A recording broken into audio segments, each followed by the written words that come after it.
Worries. No dramas. No worries. Even the way you said no worries, I'm like, you've been in Australia too long. You think so? Yeah.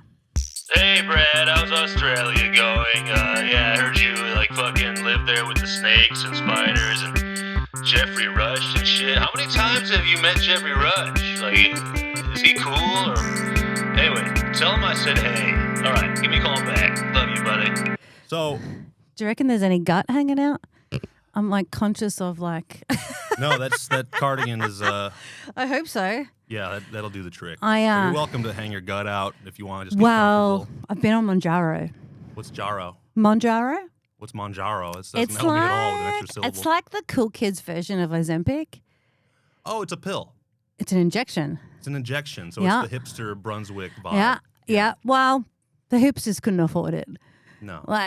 Is it expensive? Yeah. It's not Medicare. No, it's I had to go to an endocrinologist, and it was $500 and something bucks for 1 month's worth. Mm-hmm. But I've been on it for the last 12 months, and I lost 30 kilos. It Holy is shit. life-changing. I am such an advocate. DM me. I will tell you everything. I fucking loved it. It makes me not think about food. Makes me not want to eat junk food. Is it an appetite suppressant mostly? Yeah, but it's I feel like when I'm eating, when I start feeling full, it actually makes me go, I think I've had enough food instead of having to finish everything on my plate. But I'm not thinking about food. You know when you just you go into the fridge and you just or the pantry, you're just looking for something to do. There's a boredom about it's it. Like anxiety. I yeah. just need to put some food in my face and It's I'll feel gone. better. That's gone? It's gone. I don't think about food. If I know I'm seeing mates and we're going to the pub, for days, I'm like, all right, I'm going to get a palmy. I'm going to get a palmy with chips, which means I should starve myself today because I'm going to get a palmy. Everything. Oh, but I'm out. I'm having a good time, so I'm allowed to eat junk food. It's a chicken palm. Parmesan, and there's a piece of gross ham on top. Yeah, right. They don't have ham in American. So they don't have chicken parmesan. They don't have gross ham. They have really nice ham. It's not gross like it is here. Which is wild because we got good butchers, you know? I don't know what they're doing, but the ham here is not. But there's the bacon is bullshit. So you didn't want the chicken parmy when you went to the pub. So I generally would be out with mates, whereas before it was I've got a pretty strong food addiction. And when I would be, when I would previously be out, it would be an excuse to drink and eat. Yeah. Well, I'm out. I'm having a good time. I'm a person, but I'm just not doing it. But then those addictions I would only do it when I'm out of the house. But then those addictions came into the house when I was on my own, where I'd drink alone and eat alone, whatever, blah, blah, blah. But if I was out, I generally would look at the menu going, I don't know what I feel like. I actually feel like a salad. And I would order a salad and be like, that was great. No fucking way. You felt like a salad and then you ordered a salad. Dude. With dressing on the side, I hope. Oh, I fucking love food. And this is the scientific part of it is that it keeps your insulin at a strict level. And when you are craving food, especially the injection keeps your insulin just there at all times. Yeah. But when normal people, your insulin levels spike up and down, up and down. And when that spike happens, that's when you have that ninkling and that fucking urge. Oh, fuck, I just need some sugar. Mm-hmm. I need to have junk food. I need sugar. I need carbs. When you have that feeling where you're like, fuck, I want. That feeling was gone. And when I realized that feeling was associated with my insulin, because even the endocrinologist, when I did all the testing before it, she's like, you don't have diabetes, but your insulin levels are all over the place. Wow. And I was like, well, no fucking wonder I've got such a obsession. I'm always thinking about food because I'm always trying to feed that insulin. Anyway, massive advocate, but now I'm off it. And does it take away any joy? Well, I don't think there's any joy in life anyway. Yeah, no, I'm with you. What are we doing? I had to wean off it. Well, because I had to wean off it because I'm doing IVF. So we're going to get into that. Ladies and gentlemen, I know. The name of this podcast is Hey Brad, How's Australia Going? I don't know if I told you that. Hey Brad, how's Australia going? Oh, this is for the people back home who ask me that all the time. And I know. I never have an answer, but this podcast is the answer to that question. And a lot of people probably don't know our history. Our history or Australian history? Well, I mean, our history is that I did what you did in 2010. Right. Where I moved to a country where I didn't know anyone. Exactly. We're getting into all that in a second. Ladies and gentlemen, my guest today, On the second episode of this podcast is a lady who I've known for a long time. Yeah. We knew each other in New York City, where she was a Australian comedian, very exotic. I was the only one. She was the only one there. And then she became a Melbourne comedian again. Yeah. And then I came here. Yeah. And she helped me in a week. She got me a job. I got you a job, remember that? She took me out for some Asian food. Oh. I mean, I think I paid for my own food, but that's neither here nor there. I can't even remember when that was. Where did we go? Food, food. Some Malaysian place next to... in Errol Street, near the Comics Lounge. Yeah. Oh, yeah, I love that place. And we've known each other so long that we actually know some of the same dead people now. So that's my God, fun. so many people have died. So many people die in this It's like world. once you get to your 40s, deaths and divorces. Yeah. And we got them all, baby. It's a celebration every few months. Her name's Kelly Fastuca, everybody. I love being so morbidly sad with someone, but we actually use it as our happiness crutch. Like, Right. That's where the joy is, Well, talking about despair. yeah, like, because there's always like I always think of like, and Mark Maron's not someone I haven't idolized, but there's something about the way that he's like, well, I guess I could kill myself. I'll always have that. That just makes me laugh. Because it's true, right? It is a comfort, and yeah, because there's I don't joy. know how seriously you've come, how close you've come to committing suicide. Well, but, we've all had to make that calculation at some point. There's a line from Groundhog Day where Bill Murray says, there is no way this winter is ever going to end. Right. And sometimes I feel like that is life, and I'm trying to find the Easter eggs. And sometimes there's Easter eggs, but I don't know. Sometimes you just think like how much, but maybe it's a negative mindset. Like how many more hits can you take? But then maybe everyone's having hits, but I just see some people walking around easy breezy, beautiful cover girl, and I'm like, how? Is that on social media that you're seeing that though, or are you seeing that in And you know what? reality? So there was probably a few years ago, I remember I was having a pretty low, like anxiety, depression.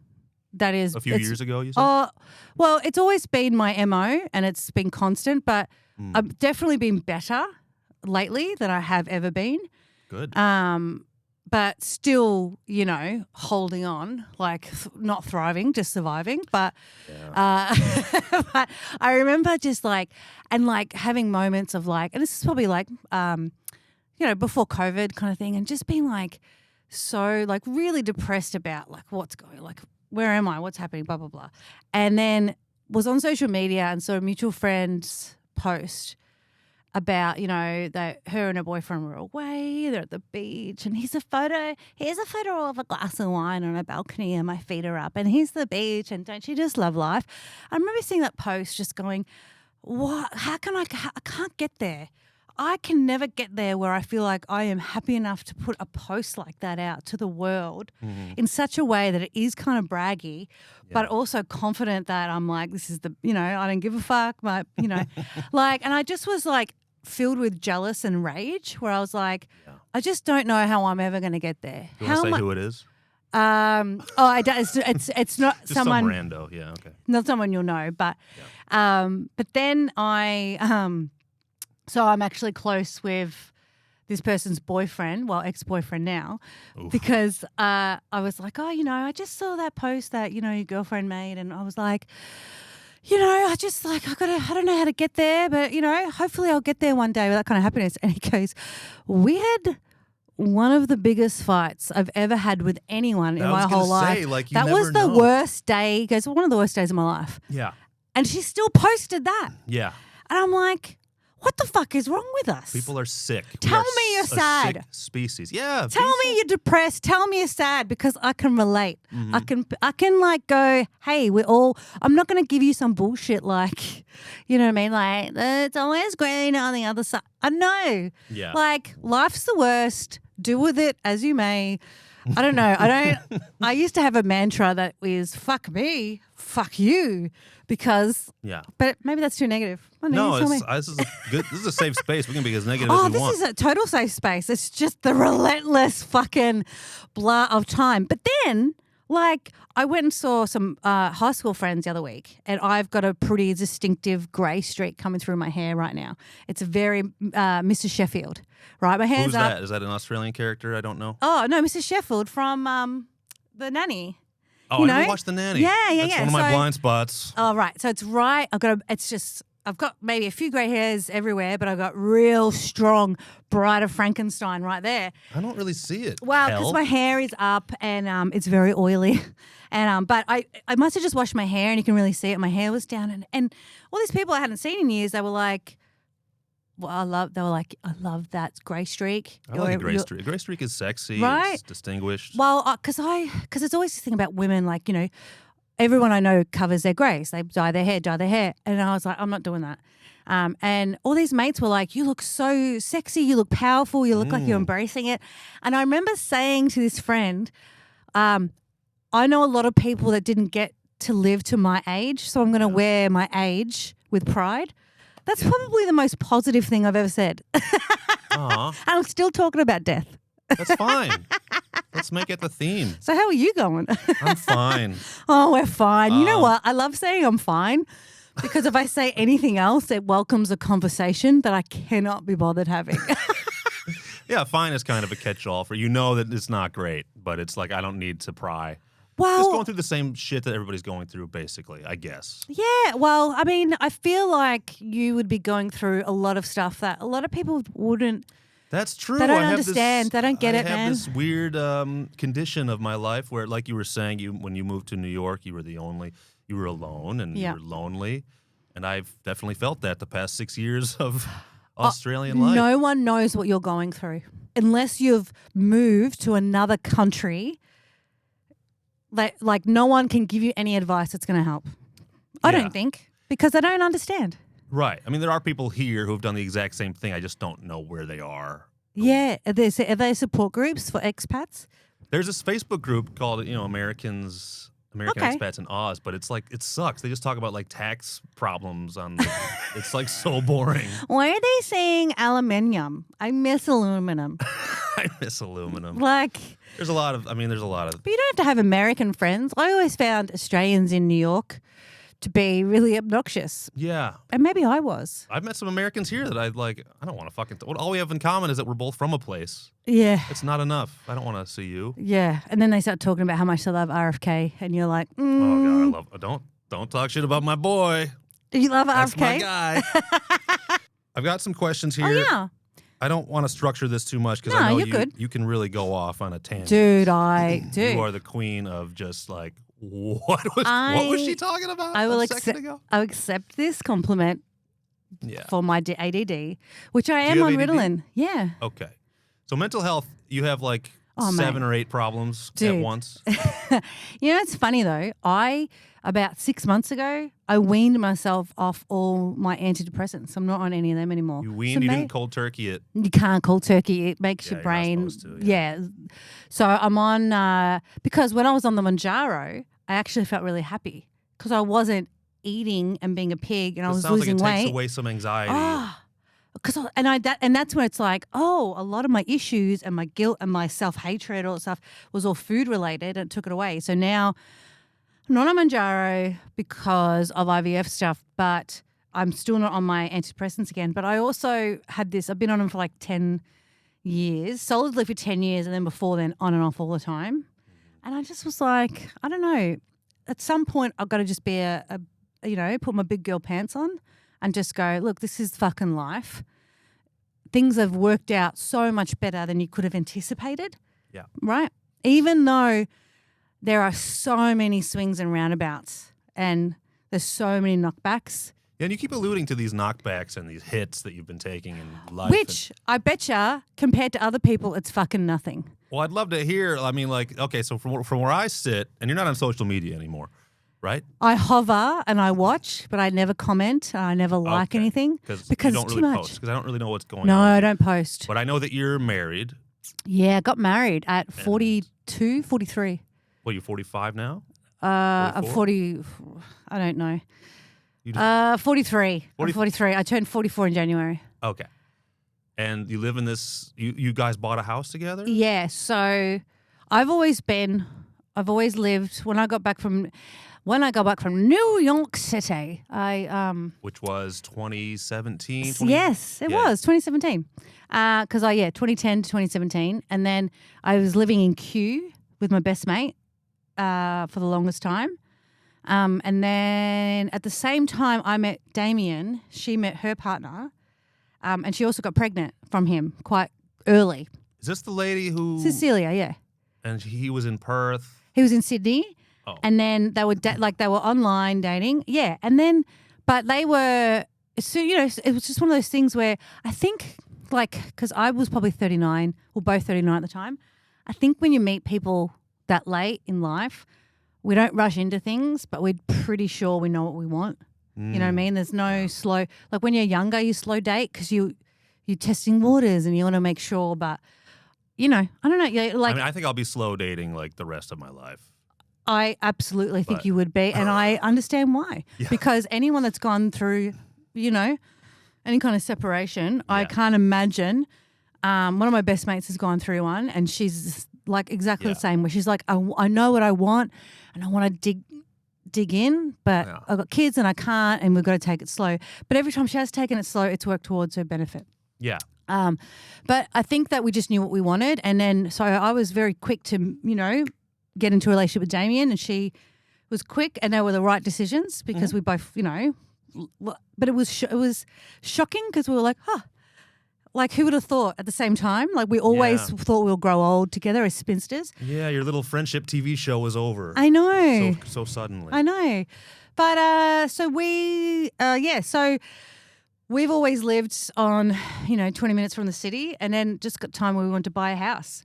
And the only and the only way in Kensington, which was a nice place, very close to the city. Yeah, Kensington, and then we moved into Glenroy because he's with his mum in his mum's house to save money for a house, which we did, and then we were able to get a house in Werribee, which is about 40.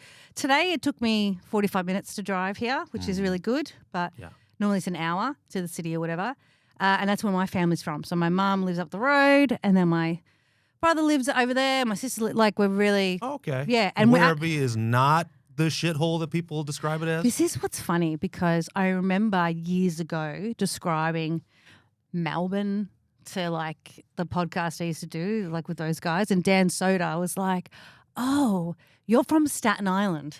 And that's exactly how I was like, yeah, I am. That's exactly what Staten Island is. We're that far away where it's but there are nuggets of really good. Oh, Werribee is Staten Island. Yeah. To Melbourne. Okay, interesting. Compared to but so I was able to buy a proper house and stuff. But there are weird areas of Werribee, but we've got a beautiful zoo. Yeah, but how often are you at the fucking zoo? I mean, not a lot. Gotta hit that zoo, baby. Well, Damien's Damien's always lived in Fitzroy. In fact, he would consider himself part of the Fitzroyalty back in the 90s and 2000s. But him moving to Werribee was a massive, a big whoop, because he's always been Werribee, shithole. But every time he came with me to visit my family, he's like, this is really nice. You got the Werribee River, you got beautiful walking tracks everywhere. Mm-hmm. In terms of when it comes to shopping centres, heaps, you don't have to go anywhere. Our Werribee Plaza has a Uniqlo. Yeah. Shit, that's a pretty big whoop, right? Holy fuck. I know. I feel like that's a good, that's a good store. I do shop there a lot.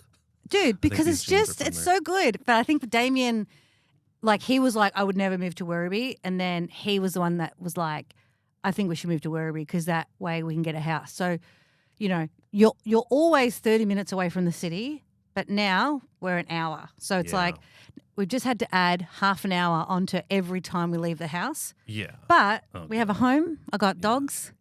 So this is grown-up adult decision to move far away so you can buy a house. It's a very, classic. Dude. I'm in my 40s now and I want more space and I want to be a homeowner. We could have done an apartment. Yeah. Close to the city, but we did an apartment in Kensington, and the sounds of neighbours is excruciating. Oh, I believe it. Yeah, Dude. I know it. I'm in an apartment right now. That's what, because we had to make, and that was such a good thing to know that in Kensington, because we probably would have done an apartment closer to the city, but now I'm we knew what we wanted, because we were do we want to live close to the city or do we want quiet and space? Yeah. And the quiet and space won. But I never, if you had told me 10 years ago that I'd be married, with a house right now, I would never have believed you. I never thought I'd get married. Wow. Fucking never. I'm not surprised at all because I feel like you were on the search for a partner for a long time, and that's always been. I think I wanted to have a boyfriend all the time, but boyfriend. yeah, but but honestly, I didn't think I was going to get. Not that I didn't want to get married. I just never thought I'd find anyone, and I really financially, like being a comic for as long as I was, like I could barely afford going to the doctor. I didn't go to the dentist for years. Like it just that's the way I know, right? Fuck it. You can't fuck it. You just can't. You can't go. You just can't go. No. Like I have have to rot. stolen toilet paper from bars because I couldn't afford to buy toilet paper. Like just thinking back, I would never have thought. I just would never have thought I'd ever get married and afford to have a house and a mortgage where I'm like, I can pay this. You know what I mean? Yeah, that's I cool. never thought it, man. Yeah, so man, that's a good thing. That's a good thing until you wake up in your home in Werribee and you're like, this is good. You're not like, God, I fucking flushed everything down the toilet. All my dreams are over.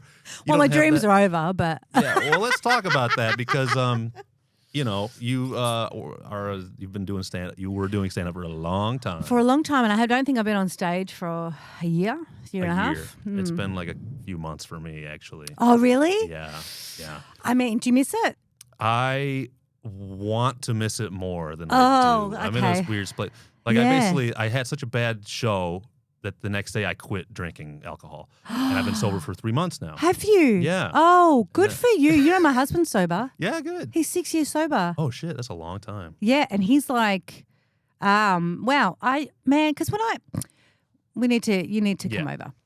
Because he's really good. Australia is such a hard place to not drink.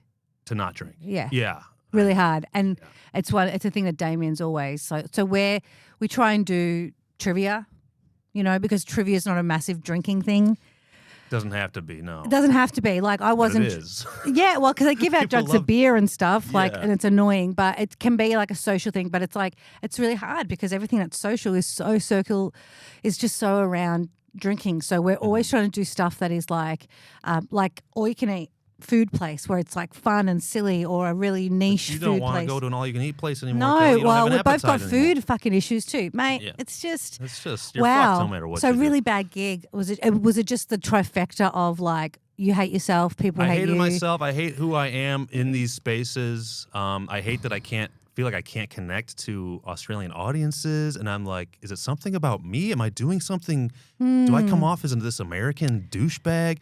No, you don't. So what is going on? Well, that's weird for me to hear because I feel like you have a really good sense of empathy and relatability. So yeah, well, thank you. I don't know. Yeah, I don't know how you would have. The type of gigs I was doing are just like these shithole like Facebook sign up groups, the open mics basically. Yeah. And I just couldn't. They don't get you. They don't get me. And the other comics, I haven't been like.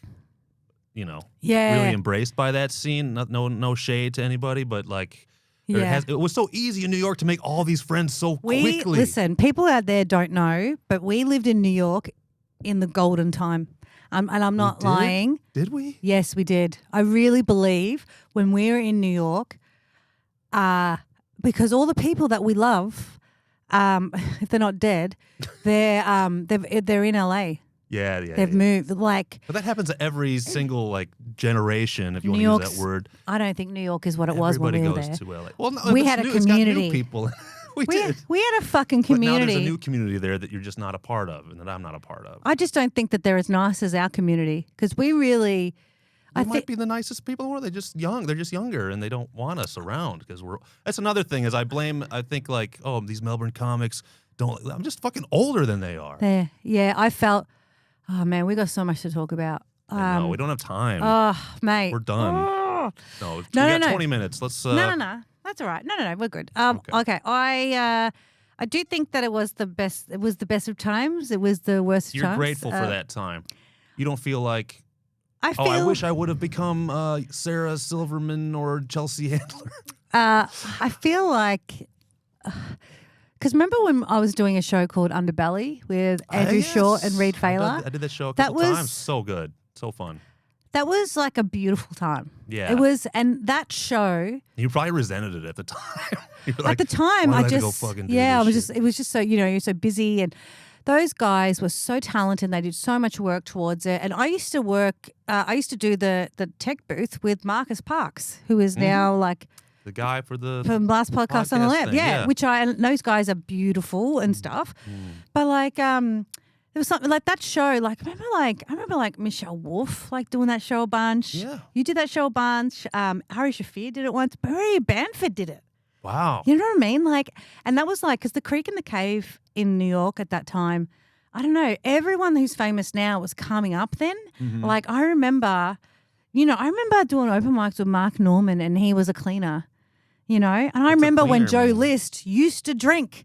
Yeah. I drank with him, and now he's been sober for 12, 13 years, So. And this was before all the weird, insidious, like, Legion of Skanks stuff started to he started infect everything and make everybody kind of a weirdo. Yeah. So I remember Legion of Skanks was at the Creek, like in the restaurant part years ago, and it was just a whatever podcast. And now, like whatever. Now it's like a lifestyle choice. Almost. Yeah. Like I align with this kind of comedy. Yeah. I don't support this kind of But that's all in Austin now. So that's not even in, like it's just, I don't know. I feel like we saw a lot of people coming up who are famous now, and it's just, I don't know. I feel like there was a really nice group of people there that are doing well now, and I'm really like watching Stavros do as well as he's doing.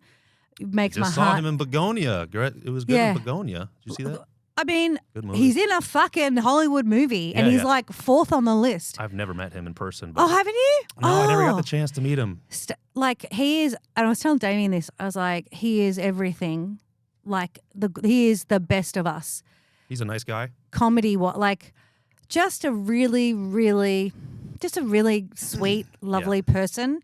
And if every comedian was like that, we'd all be good people. Like, you know what I mean? Like, okay, so that's somebody's success that you're like, I am fucking wrapped but there's because other he's people good. that you're like, why, mate? Why do I have to see you on my television screen? Dude, I've had a comedian make a website called www.kellyfastucasucks.com, and when people go to it, it goes to his own website. And I've had people email me gigs that didn't exist. Okay, so you're talking about bullying. Yeah. What was that, like friendly bullying? Like, I'm your friend and I made this website because fuck you, but also I love you. No, this is real bullying. yeah. And then say who it is? Go ahead. Oh, well, I mean, It doesn't even it's not even worth it because it'll just probably give me too much hate online. Okay, but you're not on there anymore, so you won't see it. Well, I mean, I still get, like, someone will still send me a Reddit thread about how fat I am. Like, if you have a look. What? Yeah, I know. Because I was really heavily in a podcast world. Oh, wait, with with Bobby Kelly. Bobby Kelly, yeah. yes. Yeah, and you were in I that have whole so scene. I have so I was there so I produced that show for years. And there's a lot of beautiful people and good people That guy's pretty out there. fat.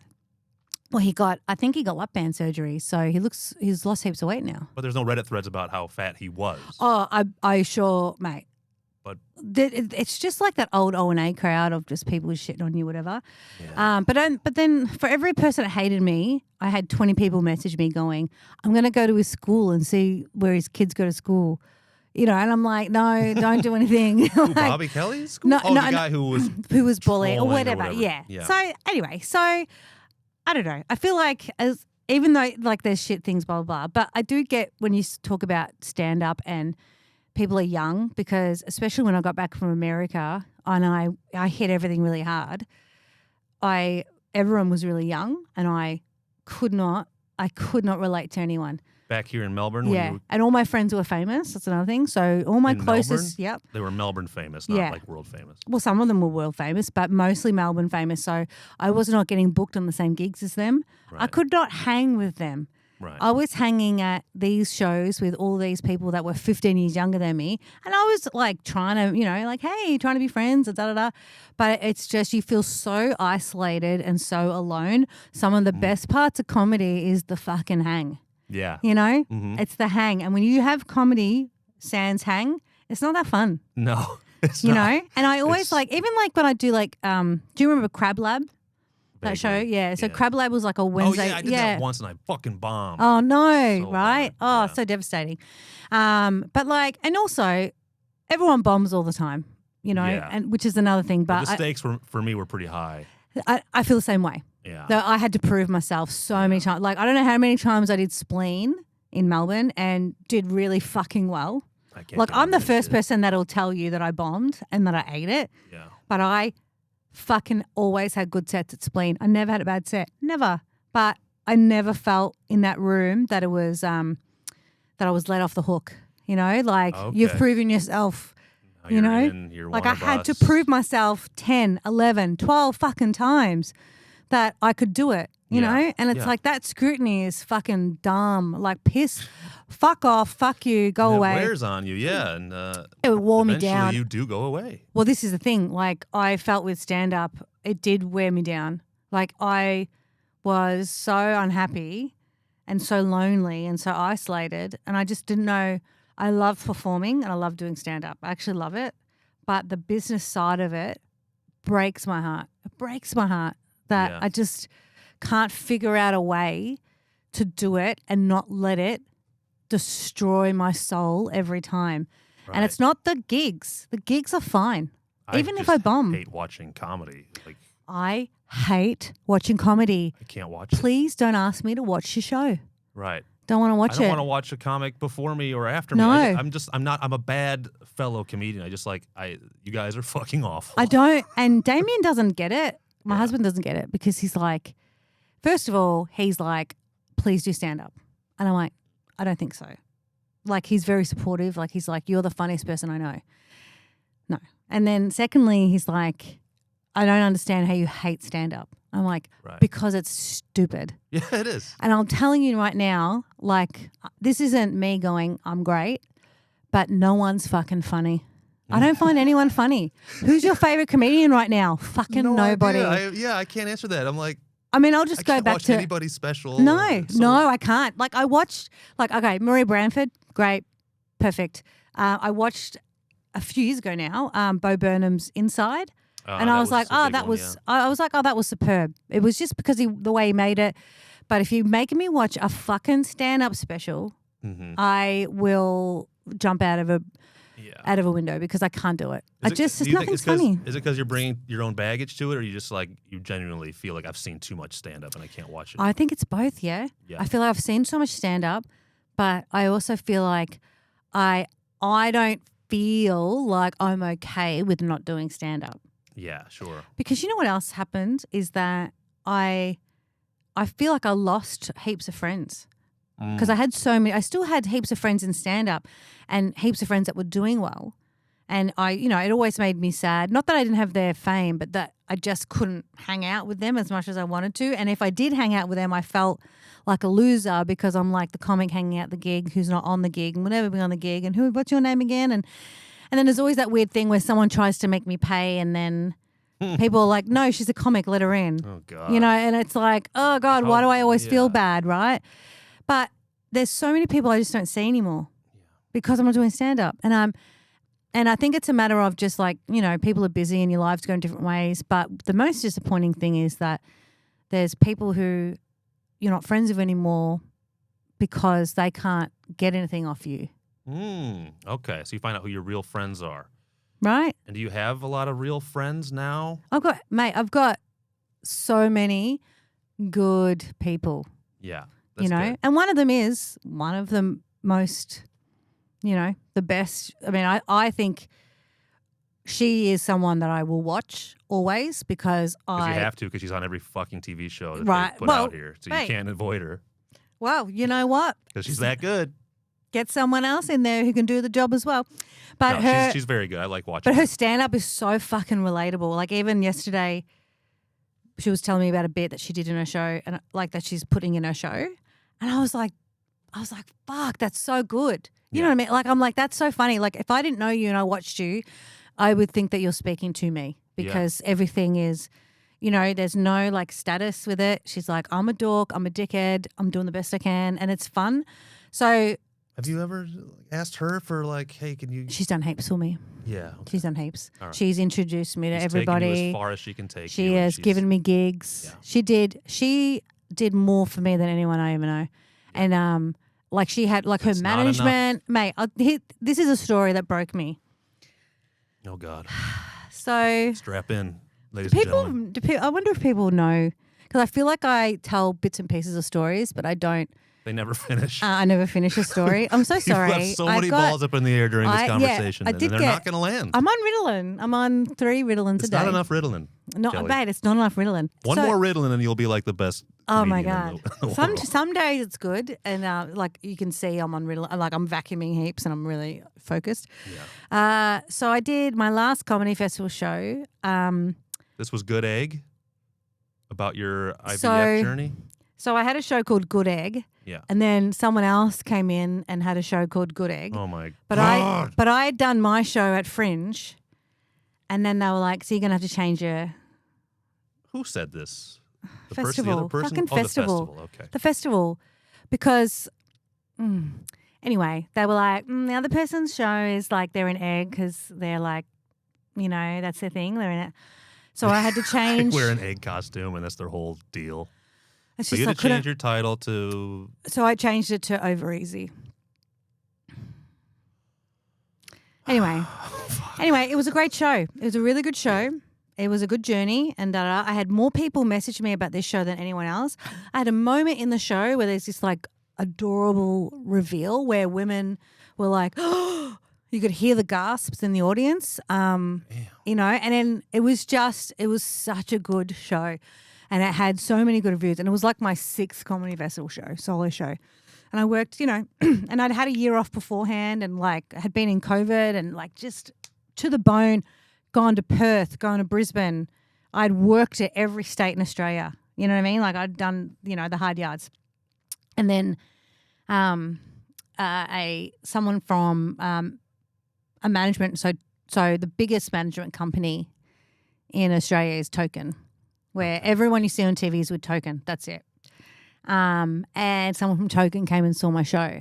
Nice. And I saw them enjoying it and laughing. And then at this moment in the end, I saw them put their, do a Kevin and go, and just, and this person's a beautiful person and was like, I loved it. So good, so good. And I was like, it's happening. This is it. My life's about to change. My life's about to change. Like, this is the thing you need, because once you can get in with them, they open up every fucking door. And I'm like, magic. It's happening. And nothing happened. Nothing. But I know that they, that there was like, hey, you saw Kelly's show. What'd you think? Oh, fantastic. Loved it. One big problem. The title, Over Easy. I didn't love the title at all. She should have called it Good Egg.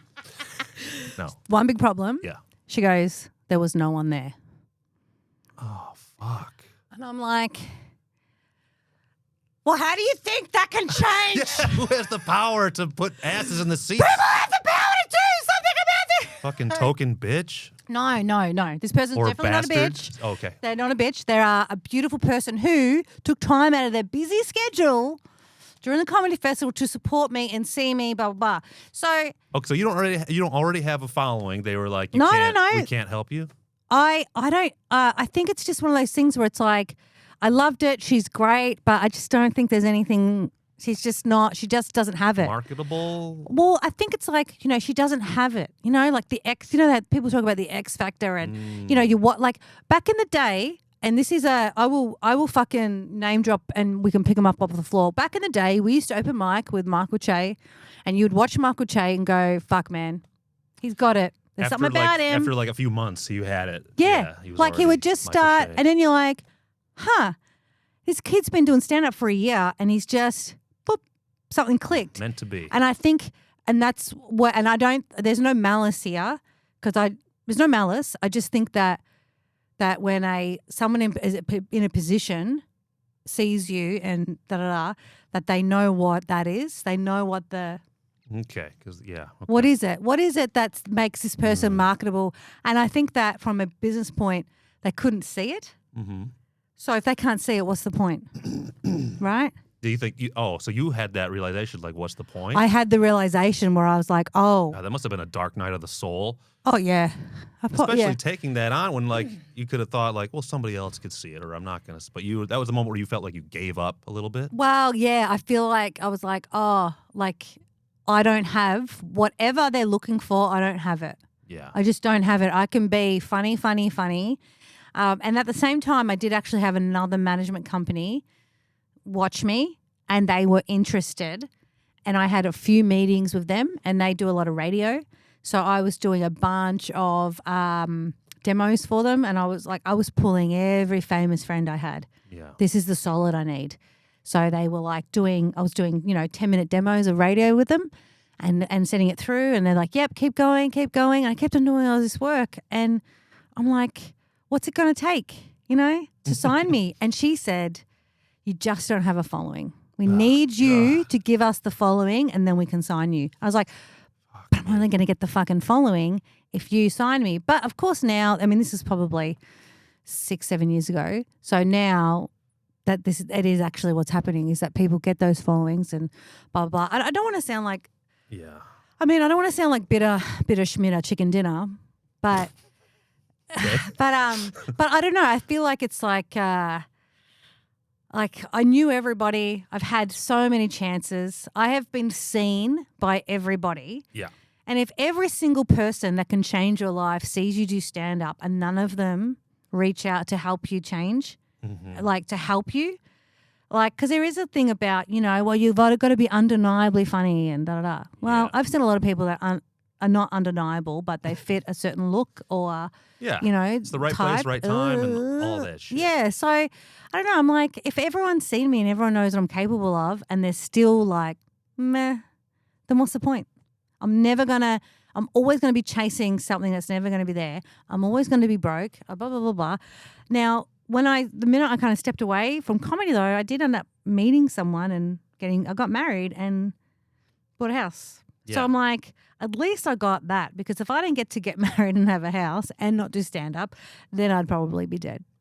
Because what would there be?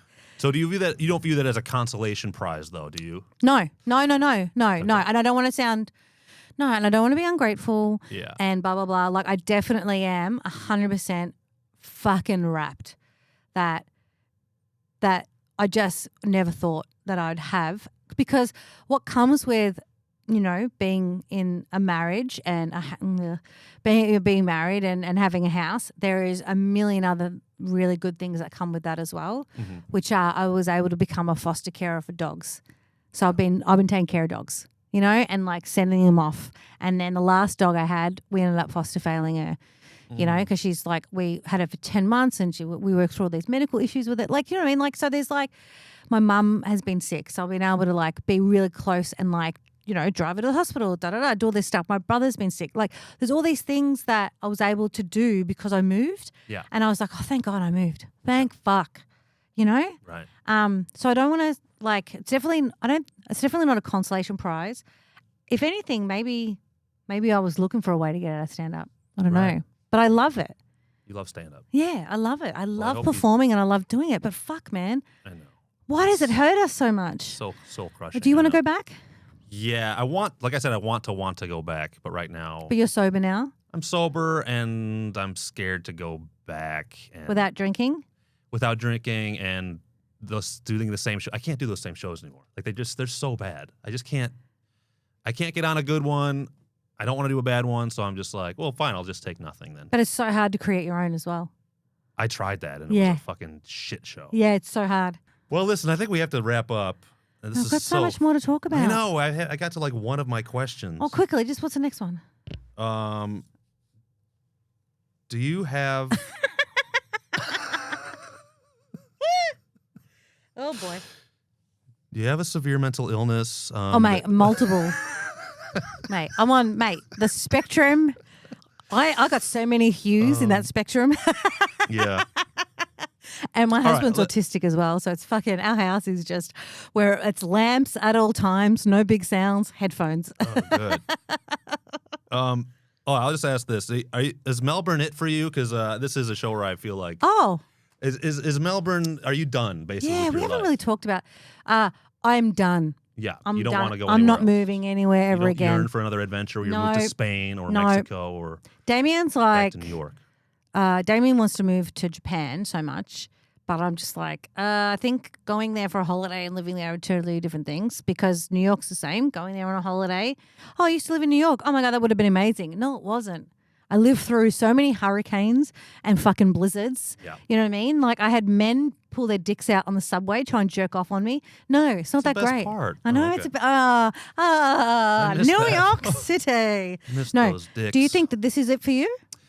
Until my children are in college years, and then I mean, I'm we gonna get didn't the even- fuck out. Are you allowed to talk about that stuff or Yeah, of course. how's that going? Great. Oh, I hope me and my husband never break up. Yeah. I But hope so too. Good luck with that, Kelly. oh, Because then you're stuck in this God. Werribee house by yourself and going to the zoo every day and feeding the kangaroos. Oh, mate. I mean, I think everything's gonna be and No, and you seem good. well, I do. We'll leave it there. You seem good. Thank you, everybody. No, do you wanna? Is there anything you want to plug? No. You have no more creative outlets. You're creatively done. I was just gonna say, you said there's been a lot of hits. I think the fact that I am doing IVF right now is probably where a lot wanted to of get that. into that. Yeah, I that's wanted where to a get lot of my. deeply into So that. at the moment, I had a transfer done on Thursday, so they've put an embryo inside me, and it's my third one. Oh gosh. So I've spent so much on IVF that we probably would have owned the house already. Oh my god. I hope this is the one. So Third time's a charm. So yeah, hits and roundabouts. Yeah. Because I'm just like, can I just feel what it feels like to be like upper middle class? Mhm. But I can't because of this fucking.